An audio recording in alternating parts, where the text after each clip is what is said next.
see what it looks like in the bottom there. You want a ladder? Oh, I'm good. So we're looking at here is the pumice before we dump it into the bins, and we'll show you more. But this is here. I'll just steal some here. Look how dry that is. I mean, it's moist, right? I mean, if I squeeze it, you get some little squirting now and then, etc. It's the pectin around the grape seed. It's kind of snotty, gelatinous, and so you don't want this completely dried out. You've probably overpressed it if you're completely drying it out. So it's a little moist. And here, let's compare it to some. Follow me here.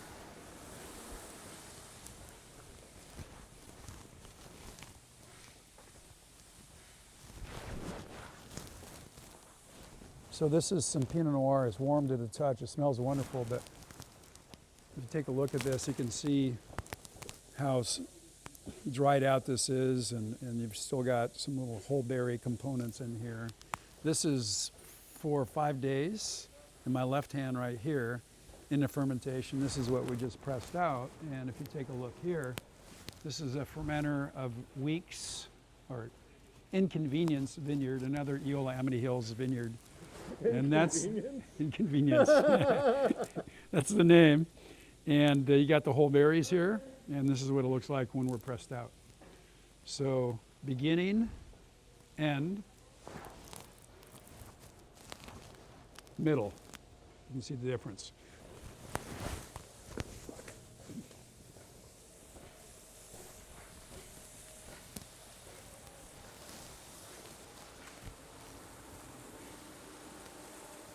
So you can see there's not a lot in there. This is, the pumice that's coming out of here right now is representative of the amount of grape solids that's left after 0.8 tons of grapes goes into a fermenter.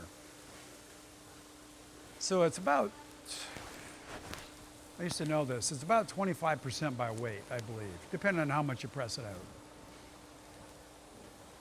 And there's a few stems in this fermentation that were included that just, some stems make it through the destemmer.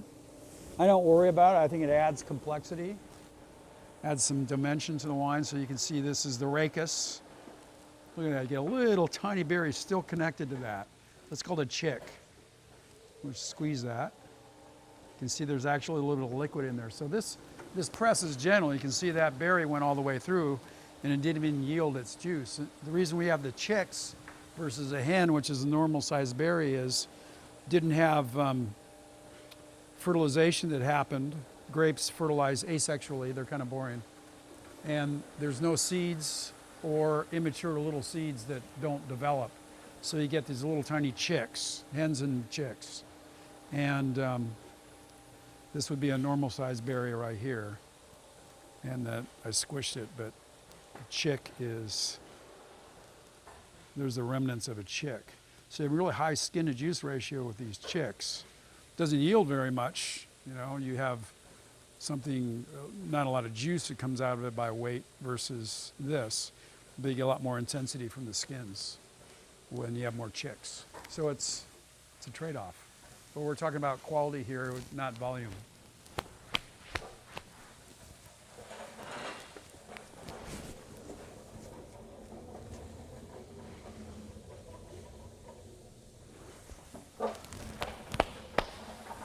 So this pumice will go into a compost pile and then ends up out in the vineyard. By the way, this Quailhurst estate that we're pressing out is, I might have mentioned, is Chehalem Mountain AVA. I think I did. So under Orchard House, let me back up. Under the Itirum label, we're making wine from Orchard House, which is where we live, and the name of the estate vineyard. So under the brand Itirum, we have Orchard House Vineyard Estate, Quailhurst, Old Friends, Chehalem Mountain, Arlen, Old Friends designation, Chehalem Mountain. And then we have another one, Simonette, Eola Amity Hills.